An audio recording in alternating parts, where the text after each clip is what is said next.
very few studios manage to craft a world so interesting and lively that you lose yourself in them. One such studio is Rockstar Games. Every game from them builds upon their last, creating everlasting improvement.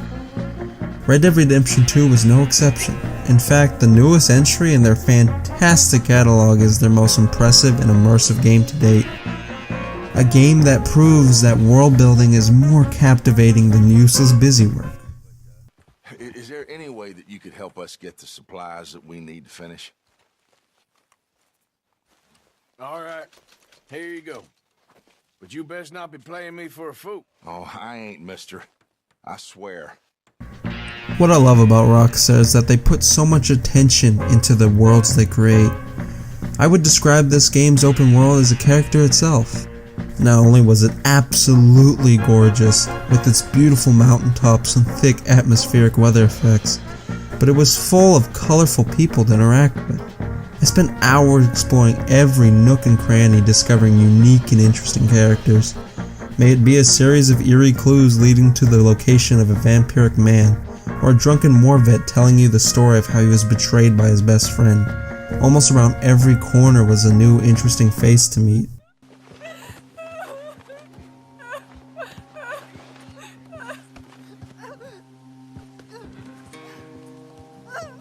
Easy, man. You're okay. You're gone. Oh God!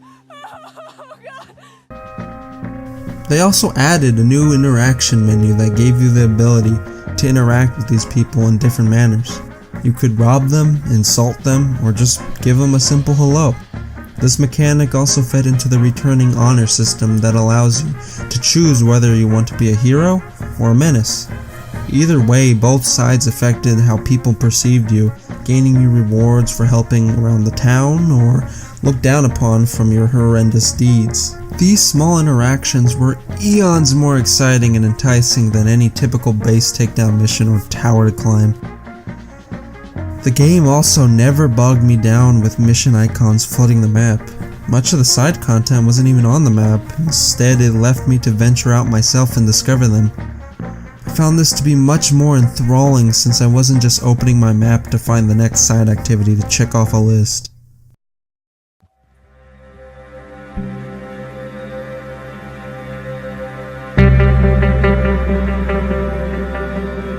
If I wanted to find these activities and missions, I had to explore. Exploring this world often led me to many interesting locations that contained compelling sights. I was always excited to find a cave or house, not because of loot or weapons, but because these hidden areas contained stories just through attention to detail. There weren't just tons of notes to inform you about the location, although there were at times and they were always an interesting read. But instead, many of these secret locations had their history written through the atmosphere surrounding them and their design. At times, I might have even come across cool Easter eggs on the supernatural side of things, which was always fun to experience. Secret areas were always fun to explore, but the bustling towns and city streets were also fun to hang around in.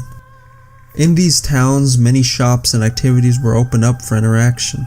Shops were mainly a vehicle for items to aid you on your journeys and mix and match your clothing to customize your look. Bars were available for a time of unwinding and rest, as you can rent a room, eat food to replenish your cores that help with survival, or take a bath to cleanse yourself. But the one set of activities that were always fun to come across in these towns were definitely the minigames. Poker and Five Finger Fillet were the two games I played the most. I know jack all about poker, but from what I could tell, it seemed to have enough depth and strategy to keep other people playing. Five Finger Fillet, however, was pretty addictive and easy to learn for me. Then there was Dominoes, which I never played but was a welcome addition nonetheless. These minigames, although not abundant, were fun to get lost in and added a nice little distraction from all the shooting. Speaking of which, hunting this time around was a lot more expansive and involving.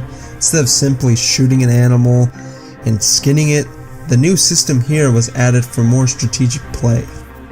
The ability to study an animal was neat, as it helped pinpoint weak points to ensure a good pelt for selling.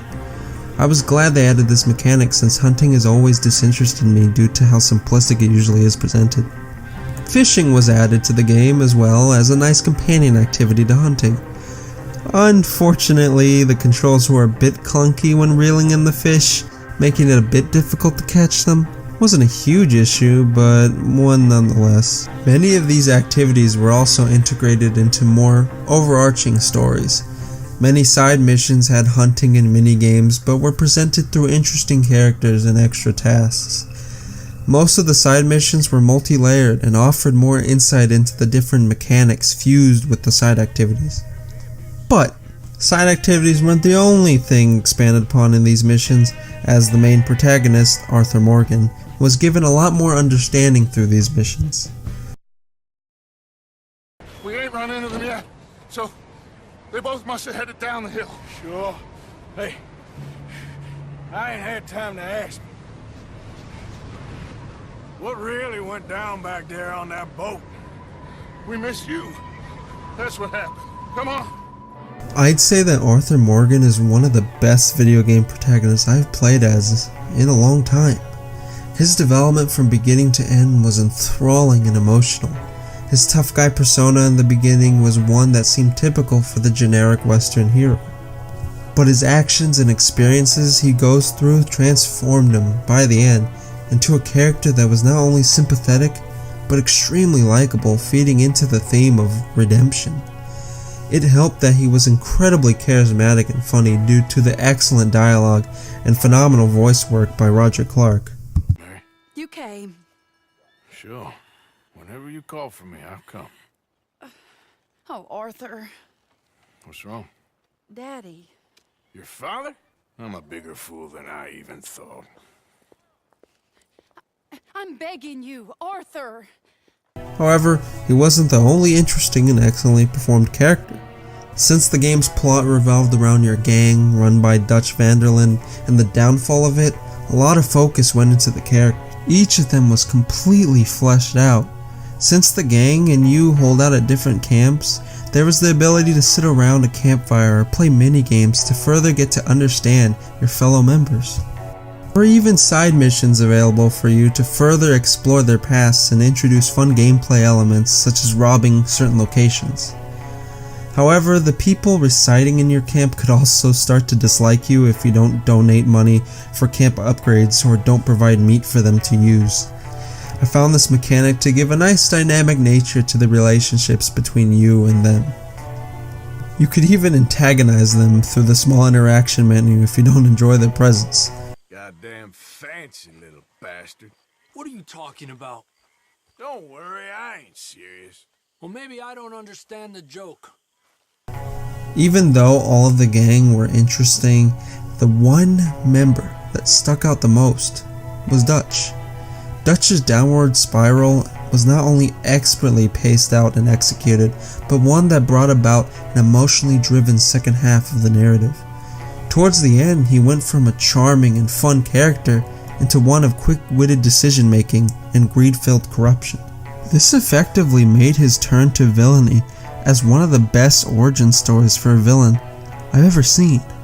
All these characters were what made this game's story so captivating, and it contained an epilogue that wrapped up the story beautifully. Not only was the story engaging, but the story missions contained so many unique gameplay elements and scenarios. Sure, most of them ended up with a shootout, and I'd say a few times it kinda felt forced. However, the gunplay here is probably Rockstar's best combat system to date. The weight behind every gunshot or punch was satisfying and was aided by the phenomenal animations and sound design.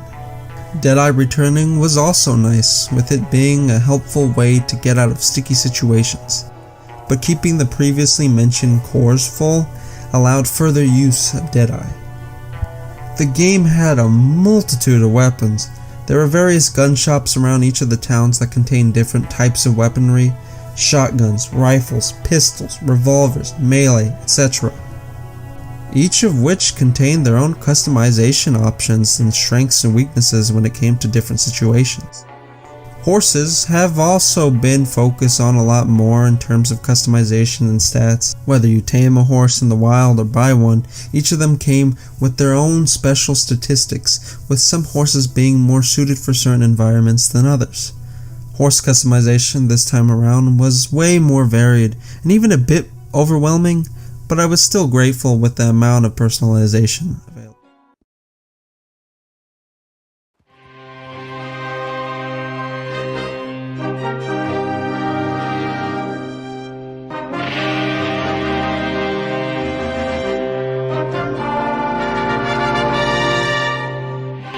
Red Dead Redemption 2 is a game I never thought I'd see anytime soon. It was an open world game that sucked me in like no other.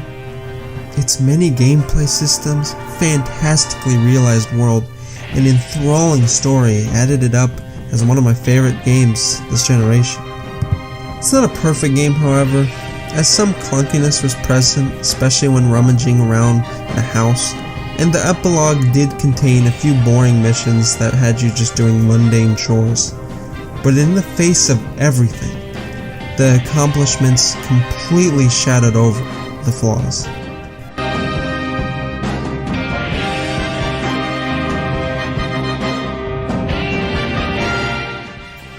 First off, I want to thank anyone who watched this a lot. This took quite a bit of time to make, especially with all the complications I had, but I wanted to give this time to mentioning a few more points I left out of the review.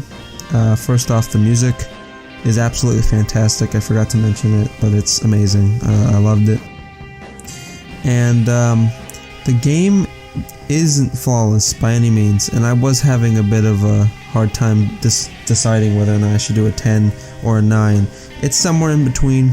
I just rounded it out to a 10 because as a whole my experience with the game was just so incredible, and I had never really felt so invested into a world quite like this one in terms of open world. So that's why I gave it a 10. It might be a 9, whatever, it doesn't really matter, but either way, I love the game. And yeah, thanks for watching again. Bye bye.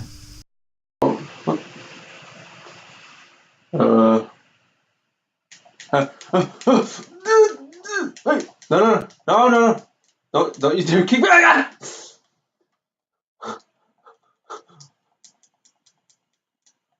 Oh shoot.